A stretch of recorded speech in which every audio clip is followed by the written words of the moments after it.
Je ne crois pas à 30 menteuses et un chevalier blanc qui ne se souvient de rien et qui a toujours une aptitude parfaite. Dans ce triangle Il faut bien comprendre qu'on parle de choses à la fois dans le secret de la justice, parce que tout ça est protégé par le secret judiciaire, et dans l'espace médiatique. Il y a comme deux sphères qui sont très éloignées, comme la Lune et le Soleil, mais qui ont un rapport quand même entre elles.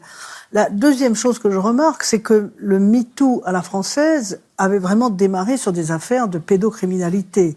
Vanessa Springora, Adèle Haenel, l'affaire Kouchner. Elles étaient toutes mineures, effectivement. Elles étaient toutes mineures. Comme si il fallait être une enfant, voilà, pour réveiller le public. Bon, ça, je crois qu'on est passé au stade d'après, mais le stade d'après, c'est, alors évidemment, une star, on peut penser à Poivre d'Arvor, on a beaucoup comparé les deux affaires. Il faut pas 9 femmes comme en 2019 qui ont porté plainte et toutes les affaires ont été classées sans suite. Il en faut 30 et parmi ces 30, il faut Flavie Flament, dont il faut saluer le courage parce que c'est épouvantable de se jeter en pâture dans une affaire pareille. Qui a déjà été violée par David Hamilton. Donc, à 13 ans. À 13 ans. Bon.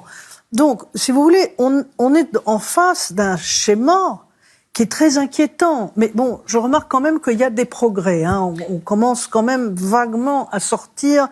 Je crois que c'est vraiment le maître mot du déni.